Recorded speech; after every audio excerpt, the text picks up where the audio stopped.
All right, let's see how friction interacts with rolling via torque. Consider a wheel or sphere or hoop or whatever of mass m and radius r rolling across a level floor, but not necessarily without slipping. Let the center of the wheel have a speed v to the right and angular speed omega clockwise as shown. So the wheel is both moving this way and spinning this way. Consider the cases where these two do not meet the rolling without slipping condition. As a reminder, the rolling without slipping condition is that the speed of the center of mass is r omega. So we're going to say that v is not r omega. When v is greater than omega, and remember here's our picture, then these are our forces and so on. This is what's going on. I guess not our forces yet. This is the kinematics of what's going on. And we know that since the center of mass is moving forward at speed v, it's trying to move this point forward at speed v. But we know that because of the rotation, that's carrying this thing back at speed r omega. The point in contact therefore goes forward, since the forward drag of, the forward motion of the center of mass outweighs the backward tendency r omega. Since the point of contact is sliding to the right, the force of friction, which would be kinetic, is sliding to the left. We'll of course have gravity and normal. They exert no torque though, because they act at the center of mass, or they have a line of center going through the center of mass. But the force of friction, of course, it does exert a torque because its line of action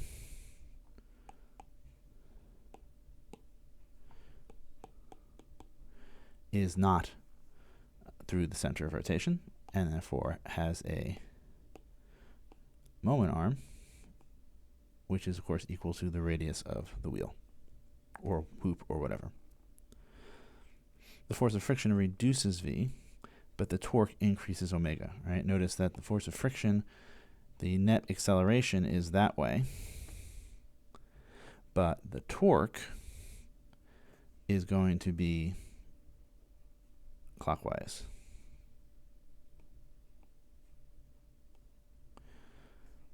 As the force pushes, it's going to try and spin the wheel this way, which is in the same sense as omega, and therefore omega will increase. Omega will increase, v will decrease, and that will go on until they meet somewhere. They meet when v equals omega r. When v equals omega r, of course, the force of friction winks out. It becomes static, but in fact becomes zero, because the thing is not tending to slide. And then as v equals r omega, it continues on forever. So we see here, at least when the center of mass is going too fast, when it's more than r omega, there's sort of this almost terminal velocity effect, the drag effect, to get it back to a final velocity, which is r omega. And if we're going too high, torque will spin up the wheel and friction will slow down the center of the wheel so that they meet at some other velocity. Something similar happens in the case where v is less than r omega. So now we have, it's moving forward, so it's pushing this point forward, but there's more carrying it back because of the rotation. R omega is moving back, which means the point of contact is moving leftward. So again, we have our gravitational normal forces. They don't do anything interesting. They balance, they point through the center of rotation. But then we have friction, and since the point of contact is sliding leftward, the force of friction points rightward, which means that it gives an acceleration to the right. But it also exerts a torque, which is tending to counter the rotation. So the torque produces an alpha that points this way. Notice that what that ends up doing is increasing v and decreasing omega. When? Until they're equal, at which point, again, friction winks out and they move off at a constant speed. So either way, the force of friction brings the wheel back to its rolling without slipping condition. That's one reason why it's such an important device in the history of civilization, because wheels, quote unquote, want to roll at r omega, and if they're not rolling at the correct speed, then the system adjusts itself so as to get them to that speed. At that speed, friction no longer takes any work out of the system, and so they can go long distances with little effort. Entirely different problem. Consider a non-equilibrium examples like a falling meter stick. We have a stick of mass m and length l. Obviously, if it's really a meter stick, L would be 1 meter, but I'm just call it length L.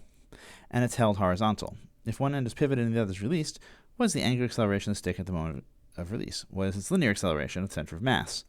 Notice on the free body diagram, it's important that forces be drawn where they act. This is a change from how the APP has been asking you to do it, but it really does help if your picture shows the forces where they are.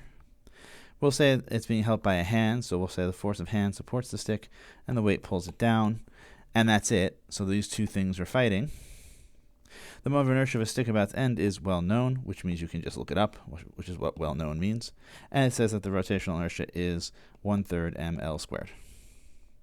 When we release it, the stick starts to spin around the hand that's holding it, and that means that the center of mass starts to accelerate downward, and we're interested in those two quantities. Here's our picture again. From a free body diagram, the net forces in the y direction are the hand holding upward and gravity pulling downward.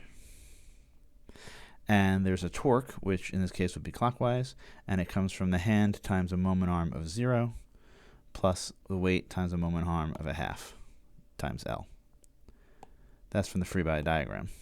From Newton's second law, we know that the sum of the forces in the y is going to be ma. Notice we have to put the minus sign for a because it accelerates in the same direction that gravity is pulling it, and they're both negative. Honestly, this is the case where you might have wanted to reverse those, but it doesn't do anything. It doesn't change anything in the end.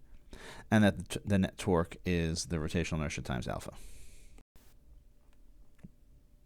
When we combine the torque equations, we get that mg times L/2 is 1/3 ml squared alpha.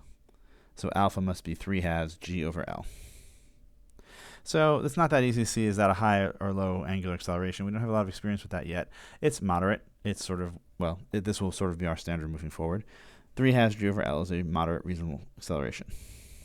The center of the stick is tracking out a circle whose radius is L. That obviously comes from the idea that we have the stick, we have the center of mass, and as the stick comes down, the center of mass stays at its center, always, of course, half the length from there. And so it tracks out a circle, and the circle has a radius of 1/2 L. And we know how to connect linear speeds to angular speeds for things that are moving in a circle. We know that the tangential acceleration, which is r acceleration, is alpha r. So it's 3/2 times g over L times 1/2 L, or 3/4 g. That means the center is not quite freely falling, which makes sense because the stick is being supported, although not fully.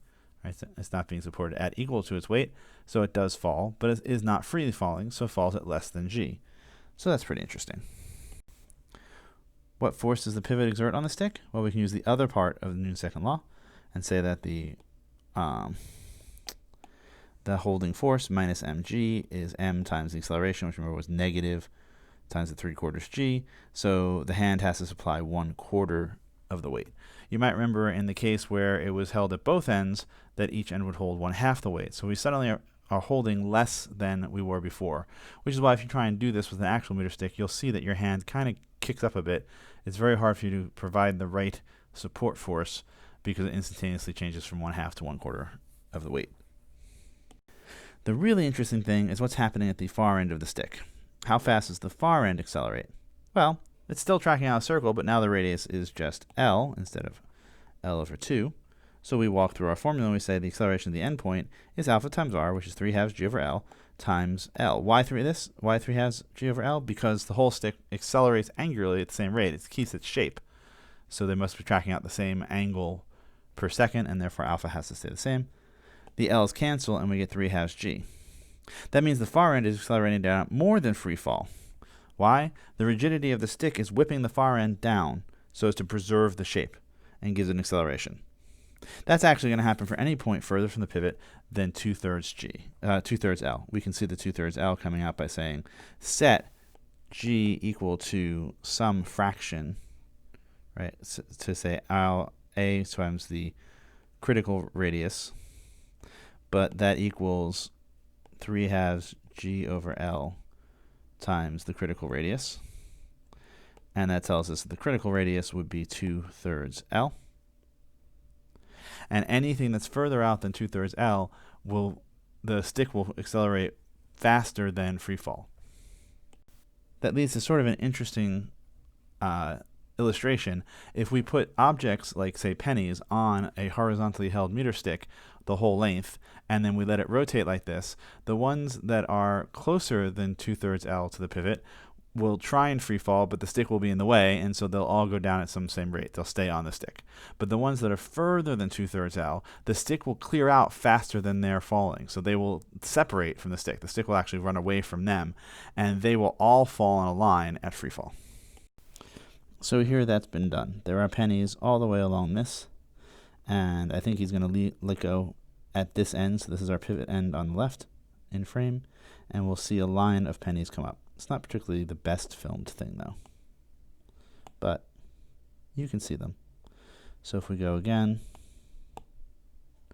you can see the line of pennies that has separated from the meter stick, because the meter stick is accelerating down at a higher rate, each point at a higher rate than that. Actually, because the torque is changing, the moment arm is actually also, that point is moving up along the incline. So if you look a little later, that line, well, it's a little hard to see because it's jacket. That line has actually, there's actually a little curve to that line. All right, one more time. We can see that from a different angle. In this case, we can actually see the pennies before they're released. And let's see what happens when they're dropped.